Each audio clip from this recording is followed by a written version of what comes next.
My name is Savannah Reed. I'm 24 years old, and the night my brother accused me of stealing his necklace was the same night my mother threw me out of the house without asking a single real question.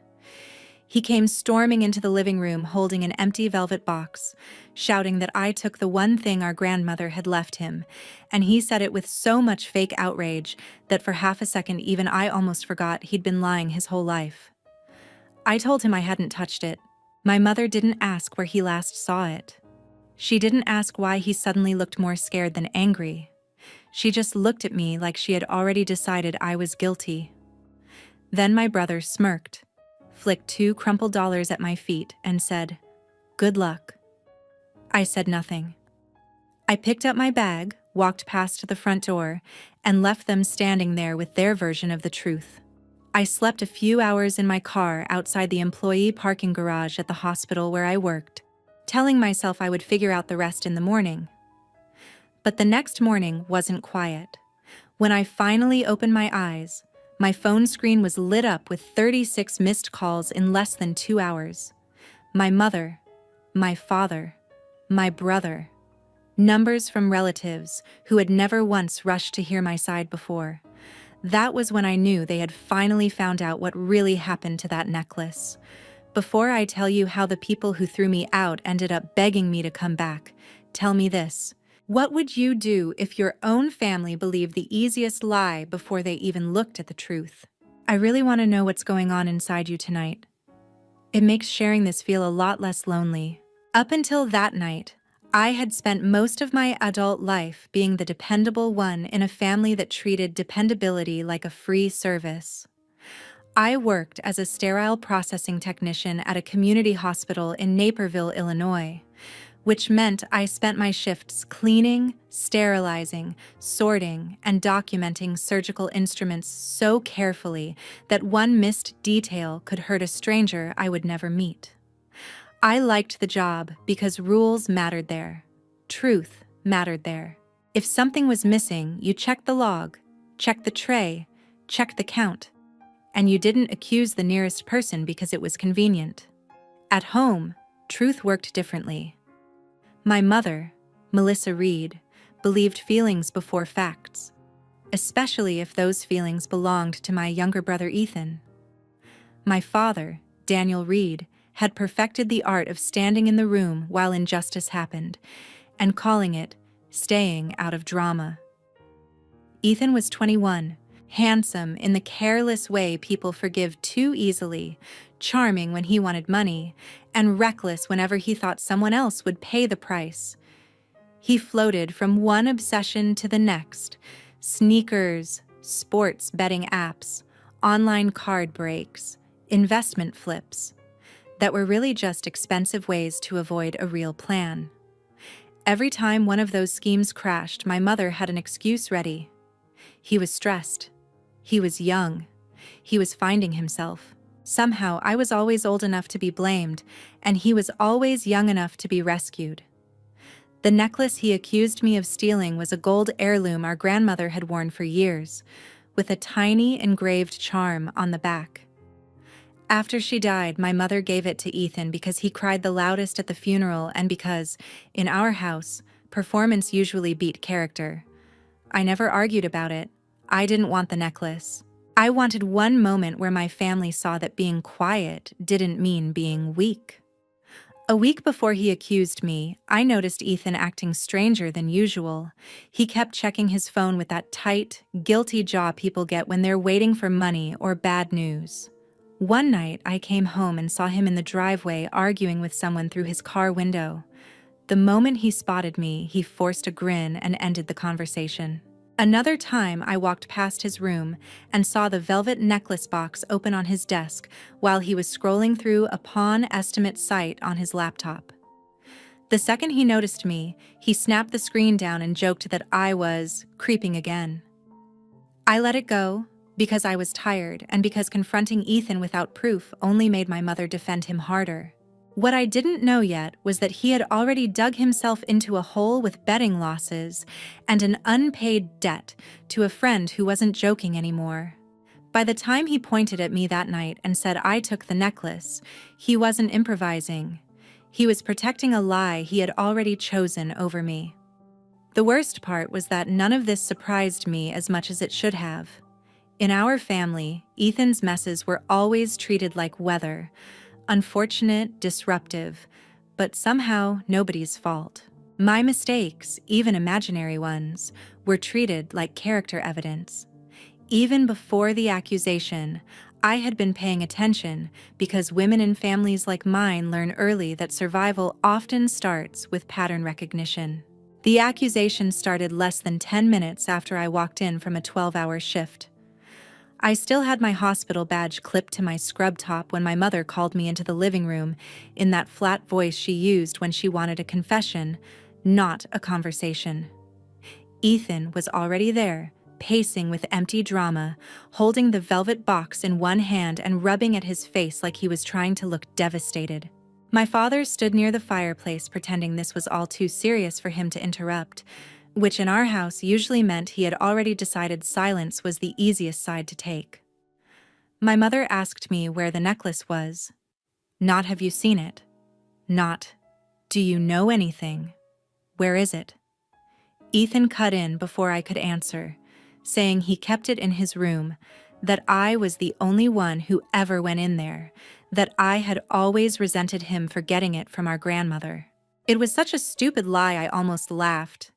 Instead, I said the only true thing that mattered. I didn't take your necklace. He kept going, layering fake hurt over fake certainty, saying he had checked everywhere and that it had to be me. My mother demanded my bag. I handed it over because innocence has a kind of exhausted confidence guilt doesn't. She dumped everything out on the coffee table. My wallet, my charger, a pack of crackers from the hospital vending machine, notes for a certification class I was saving up to take. No necklace. For 1 second, I thought that would end it.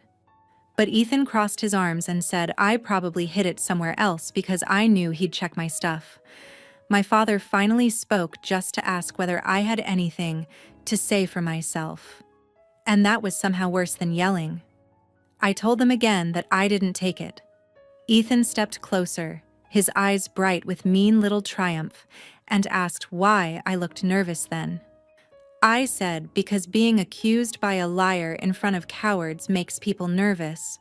My mother snapped at me for talking like that when my brother was hurting. Then she said I needed to leave the house until I was ready to tell the truth. I asked if she was serious. She said she would not have a thief under her roof. Ethan smiled, not relieved, satisfied. He dug 2 crumpled dollars out of his jeans pocket, flicked them toward my shoes, and said, "Good luck, Savannah. Maybe this will help since you like taking things that aren't yours." I looked at the money on the floor and understood this wasn't just about hiding what he did. He wanted me humiliated. He wanted proof that if he lied hard enough, our mother would help him erase me. So I gave him the one thing he wasn't expecting. I didn't scream. I didn't beg. I went upstairs, packed a duffel bag, grabbed my charger and toiletries, and left. My father didn't stop me. My mother didn't follow. Ethan didn't have to say another word because he had already won the scene he wrote. I drove to the hospital employee parking structure because it was lit, safe, and familiar, reclined my seat, and tried to sleep with my jacket under my head. Around midnight, while checking whether I had enough gas to get through the week, I saw a notification from a payment app. Ethan had received $640 from a name I didn't recognize less than 2 hours before he accused me. The missing necklace wasn't just family drama anymore. It was a transaction. I remember staring at the hospital entrance from the driver's seat and thinking how absurd it was that strangers trusted me with instruments worth thousands of dollars. Yet my own family trusted me less than a boy with gambling debt and a rehearsed expression. That thought kept me awake longer than the cold. I didn't go back to sleep after that.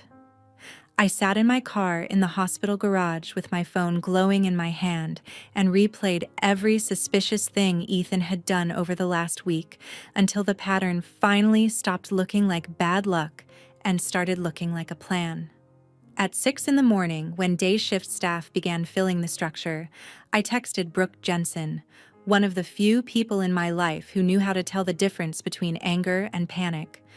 Brooke worked in patient transport, had a talent for calling nonsense by its real name, and was already on her second coffee by the time she called me back. I told her everything, including the accusation, getting thrown out, and the payment notification. She didn't waste time saying, "Maybe there's another explanation." She asked what the amount was, whether Ethan had sold anything recently, and whether the necklace was engraved or distinctive enough that someone would remember it. That question mattered.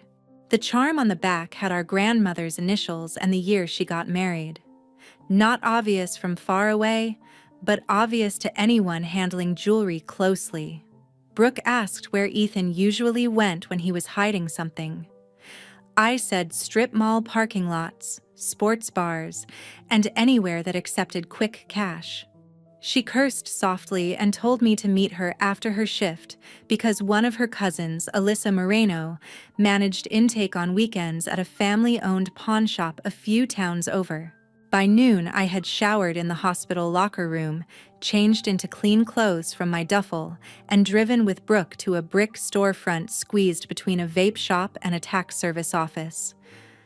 I felt ridiculous walking in there with nothing but a story, but the moment I described the necklace, thin gold chain, old clasp, engraved charm, Alyssa's expression changed. She didn't smile, didn't promise anything, just asked me to wait. When she came back, she said they had taken in something very similar the previous evening, but it had been flagged to hold because engraved family jewelry sometimes leads to ownership disputes. My pulse started pounding. I asked who brought it in. She said she couldn't hand over a customer file without proper steps, but she could tell me the seller was a young man who seemed nervous, tried to rush the process, and kept checking his phone while pretending he was selling it for a friend. Brooke asked whether the shop had cameras. Alyssa nodded toward the ceiling. Then she asked the question that changed everything. "Do you want to do this the right way?" The right way meant no screaming scene, no grabbing paperwork off a desk, no trying to bully my way into information. It meant filing a report that an heirloom may have been sold under false pretenses and letting the shop preserve the evidence. I did it immediately. Once that process started, Alyssa was able to print a limited incident summary for the responding officer and show me enough to confirm what I already knew. The timestamp on the intake matched the payment notification on Ethan's phone. The seller had presented his own driver's license. There was a paused camera still where his face was visible from the side, unmistakable even in grainy black and white. And the amount offered after evaluation was almost exactly $640. My brother hadn't misplaced the necklace. He had walked into a pawn shop, handed over our grandmother's heirloom, taken the money, and then come home to build a lie around me before anyone could ask the obvious questions. What made it even uglier was what Alyssa told the officer next. Ethan had asked how long the shop held jewelry before it could be reclaimed or resold. He wanted to know if he could come back later with cash and get it back without making anything official. In other words, he planned to pawn it, cover his immediate debt, then quietly redeem it and act like the whole disappearance had been some emotional misunderstanding that proved I was dramatic and dishonest. He wasn't just trying to avoid blame. He was trying to manufacture a version of events where I became the liar forever. The officer took my statement. The shop secured the necklace, and I walked out of that strip mall with something I hadn't had at home the night before. Proof. Not a feeling. Not a suspicion. Proof with a timestamp, an ID, and a camera angle that didn't care who my mother liked more.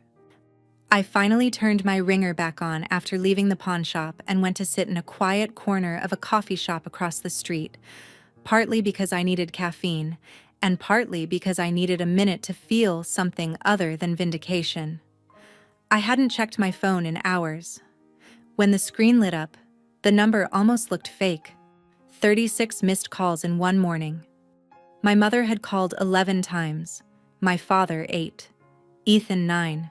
The rest were relatives whose loyalty always seemed to follow whichever story got told first. There were voicemails too, and the tone shift between the earliest ones and the latest ones was almost enough to make me laugh. My mother's first messages still had accusation tucked under concern. "Call me right now, Savannah. We need to clear this up. Where are you?" Then they sharpened into panic. "Please, pick up. This has gone too far. We need to talk before the family hears the wrong version." My father left one voicemail that sounded as if he were talking to a witness after an accident. "There's been a misunderstanding. Call me back." Ethan's messages were the ugliest because they kept changing shape depending on what he thought I already knew. At first he wrote, "You're really running with this?" Then, 20 minutes later, "I can explain." Then, "Don't embarrass the family over a mistake." A mistake. I sat there staring at that word and felt my jaw lock. A mistake is forgetting your wallet. A mistake is backing into the mailbox, selling your grandmother's necklace, accusing your sister, helping your mother throw her out of the house, and humiliating her with $2 is not a mistake. It's a chain of choices. Brooke, sitting across from me, asked if I was going to answer any of them. I thought about it for a second and decided I would respond once, but only once, and only in a way none of them could twist. I sent the same text to my mother, father, and Ethan. "I told the truth the first time. You just liked his lie better." I watched the read receipts appear one by one. My mother called instantly. I declined it. My father texted, "Come home so we can discuss this privately." Privately. That word was its own confession. Private was where they wanted me weak and grateful and easy to silence. Ethan sent, "You don't understand what was going on." I replied, "I understand enough to know you used my name to hide your mess." Then I put my phone face down. Within 10 minutes, my aunt called asking what happened, this time in the careful tone people use when they realize the original villain might not be the villain at all.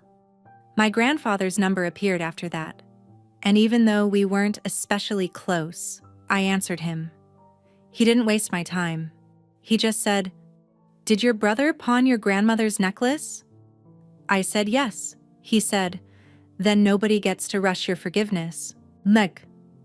That was the first sentence from my family that felt clean.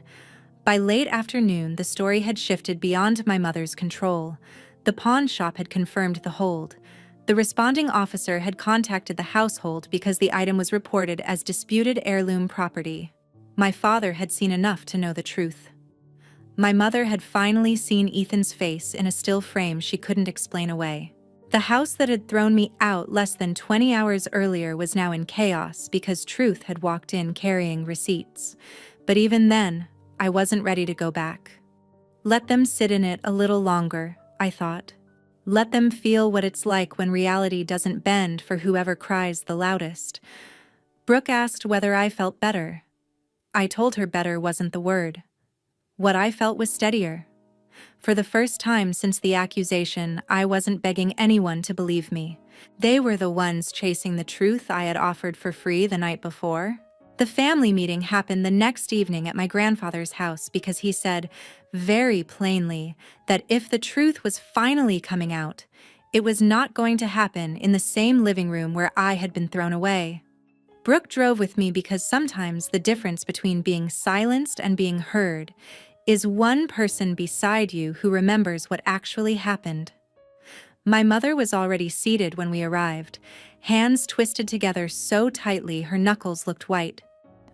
My father stood by the window.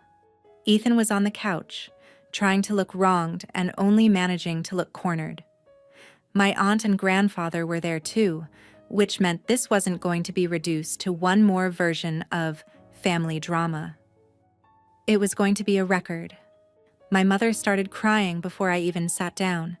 She said she never meant for things to go so far, that everyone had been emotional, that Ethan had been under pressure. I let her talk because I wanted everyone in that room to hear how quickly she reached for atmosphere instead of truth. When she ran out of words, my grandfather told Ethan to explain, and he tried to keep lying. He said he had only taken the necklace out of panic because he owed someone money and intended to get it back before anyone noticed.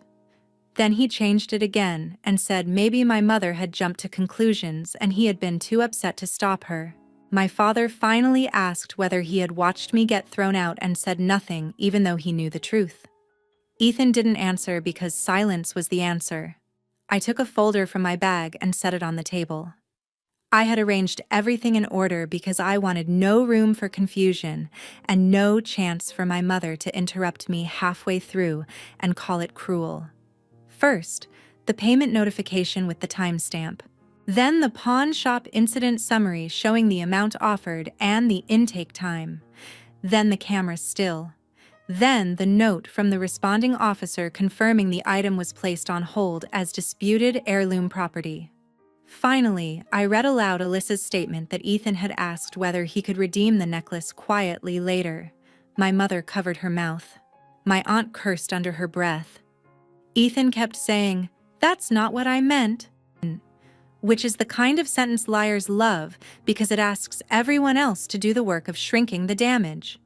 I asked him what exactly he meant when he told me good luck and threw $2 at me after helping our mother call me a thief. That landed harder than the paperwork because cruelty always sounds uglier when repeated out loud. He snapped then, not into remorse, but into resentment.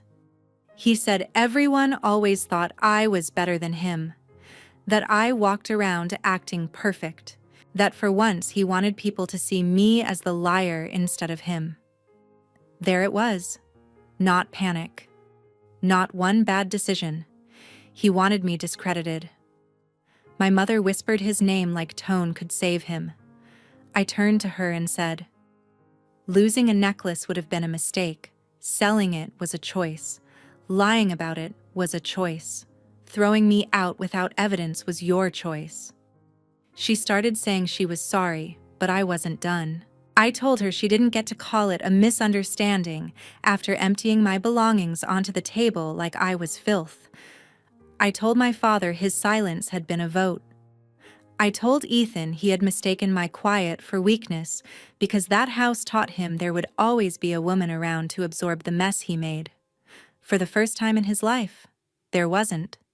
My grandfather asked how much debt he was in. At first, Ethan said it wasn't important. Then my aunt snapped that it became everyone's business the second he used a dead woman's heirloom and his sister's life to cover it. The number came out in pieces: betting losses, borrowed money, a credit card near maxed out, and cash he owed a friend who had started showing up in person. My grandfather stopped being neutral. He said Ethan would return every dollar connected to the necklace sale and every dollar I had spent dealing with the fallout. He said Ethan's car would be sold if needed. His access to family money was over, and if he wanted to stay under his parents' roof, he was going to counseling and getting a real job within the month. My aunt added that she would personally tell anyone in the family who still thought I stole the necklace that the truth was the exact opposite. My father, in a voice so low it barely sounded like him, said Ethan's promised help with a future condo down payment was gone, and that every cent now went toward repaying what he had broken. Then all eyes turned to my mother. She looked at me and said she was sorry for not asking questions. Sorry for throwing me out. Sorry for choosing the child who lied because it was easier than admitting she had raised someone capable of this. It was the closest thing to a real apology I had ever heard from her. Ethan tried one last time to mutter that I was milking it now that everyone hates him. I stood up, looked straight at him, and said, "Nobody destroyed you faster than you did when you decided I was easier to sacrifice than your secret." The room went silent after that, because everyone knew it was over. The truth had finally stopped asking permission to stay.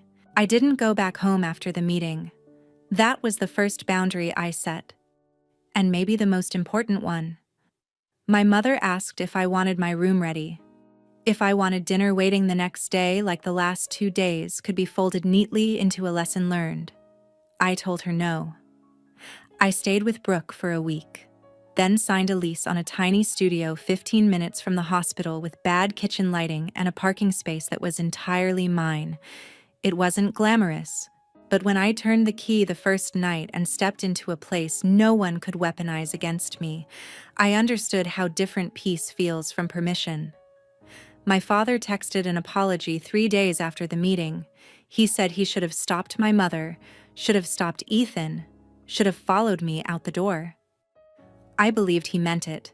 I also understood that regret after the damage is not the same thing as courage before it. My mother kept trying in louder ways. She dropped off groceries. She left voicemails crying. She told relatives she was giving me space, as if distance were her choice and not the natural cost of betrayal. For a while, I ignored most of it because I needed my life to stop revolving around their feelings. Ethan's consequences came fast, and for once, they were real. His car was sold to pay back the debt tied to the necklace and part of what he owed elsewhere. The friend he had borrowed from wanted his money, not excuses. So Ethan ended up working full-time at a warehouse while taking counseling sessions arranged by my father. The internship he had been bragging about disappeared after he failed a background review tied to a separate unpaid dispute. A few of his friends stopped answering him once the truth came out because people who enjoy your confidence rarely stay for your exposure. My mother hated all of that, but not enough to undo it, because even she finally understood that rescuing him again would mean admitting she learned nothing. As for me, the strangest part of surviving a betrayal like that was realizing how much energy I had once spent preparing to be misunderstood. With that gone, my life got quieter in the best way. I picked up extra shifts, enrolled in prerequisite courses for a nursing bridge program, and started putting money into an account labeled Freedom instead of Family Emergency. Brooke joked that I finally looked like someone who slept indoors on purpose. She wasn't wrong. On my days off, I unpacked boxes slowly, bought one decent pan for my new kitchen, and learned the pleasure of not hearing accusations in the walls. About a month later, my mother asked if we could meet for coffee. I said yes because healing doesn't always mean shutting every door forever. Sometimes it means walking through one with your eyes fully open. She looked smaller across that table than she had in my memory, stripped of certainty. She told me she had spent years mistaking Ethan's neediness for innocence and my self-control for invincibility. I told her that was exactly the problem. Families like ours often call the strongest daughter strong when what they really mean is convenient. They assign her patience, silence, labor, and forgiveness until one day she is carrying everybody and being thanked by nobody. My mother cried again, and this time I let the silence sit until she was done. Then I told her something I needed her to hear. I could forgive her in pieces, over time. But I would never go back to a house where truth had to compete with favoritism. Ethan and I did not have a dramatic reconciliation. He texted one sentence months later. "I know sorry doesn't fix it." And for once he was right. I replied, "No, it doesn't." That was enough. Maybe one day he becomes someone better. Maybe he doesn't. That's not my work anymore. What is my work is protecting the life I rebuilt, after the people who should have protected me chose the easiest lie in the room. If there's a lesson in what happened, it's not just that liars get caught. It's that the people who rush to punish you without proof are telling you something important about the price of your place in their lives. Believe them the first time. Blood does not make betrayal smaller. Silence does not make cruelty kinder. And forgiveness, if it ever comes, should never require you to return to the exact place where your dignity was first abandoned. I used to think home was the place that believed you first. Now I know better. Home is the place you build after the truth survives without their permission. That was the real ending they never expected. I didn't need their house back. their approval back, or even the old version of our family back. I just needed my name, my dignity, and a future that no longer depended on being the easiest person to blame.